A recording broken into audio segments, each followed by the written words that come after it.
आणि हल्ली राजकारणामध्ये सुद्धा बोली लागायला लागलेली आहे. त्याची बोली आधी तिकडे खेळाडू जातात, पण या कबड्डीमध्ये तसं नाहीये.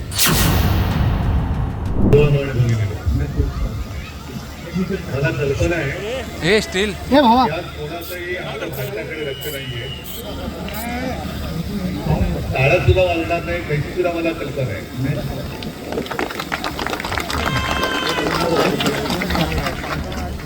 मी सर्वप्रथम सुनील तुला आणि आपल्या सर्व सहकारी शिवसैनिकांना धन्यवाद देतोय. याचं कारण काल संजय आपण जे म्हणालात की घरी IPL इकडे आणि जल्लोष तसाच आहे, जोशही तसाच आहे. फक्त एकच फरक आहे, IPL मध्ये कोणता खेळाडू कधी कोणत्या संघाला असतो ते कळत नाही. आणि मागेही मी एकदा बोललो होतो की अनेकदा आपण टीव्हीवरती मॅच बघत असताना आपण म्हणतो अरे हा आपला खेळाडू आहे, आता तो त्या संघातून खेळतोय. कारण तिकडे सुद्धा बोली लागते आणि हल्ली राजकारणामध्ये सुद्धा बोली लागायला लागलेली आहे. त्याची बोली आधी तिकडे खेळाडू जातात, पण या कबड्डीमध्ये तसं नाहीये. कबड्डीमध्ये एक संघभावना आहे आणि मी खरं म्हटलं तर अनेक वर्षांनंतर कबड्डीचा सामना बघतोय. आता सुद्धा तुम्ही बघू शकत नाही कारण तुमचा उत्साह आहे. पण त्याची चपळाई हे सगळेच गुण, चपळाई पण पाहिजे, ताकद पण पाहिजे आणि नुसतं कबड्डी करत तंगडी नाही पकडायची तर डोकं पण वापरावं लागतं.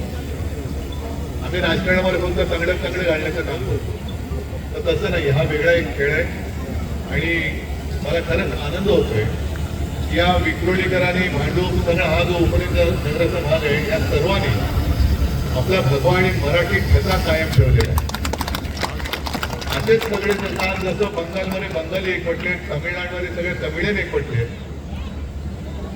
हा जोश पाहिला तर मला असं वाटतं महाराष्ट्रामध्ये सुद्धा मराठी माणूस महाराष्ट्रीयन म्हणून एकवटल्याशिवाय राहणार नाही. आणि आपला जो भगवा आहे त्या भगव्याचं तेज हे तुम्ही कायम ठेवलं याबद्दल तुम्हाला सगळ्यांना धन्यवाद देतो. जास्त या खेळामध्ये मी व्यत्यय म्हणून येऊ इच्छित नाही. या स्पर्धांमध्ये जेवढे संघ ज्या संघांनी भाग घेतलेले त्या सगळ्यांना शुभेच्छा देतो. आणि आता ते सुद्धा हे सामने पराठा उद्या अंतिम फेरी आहे. तर उद्या अंतिम फेरीत येण्यासाठी आणि उद्या अंतिम फेरीत येतील त्यांच्यासाठी सुद्धा मी शुभेच्छा देतो.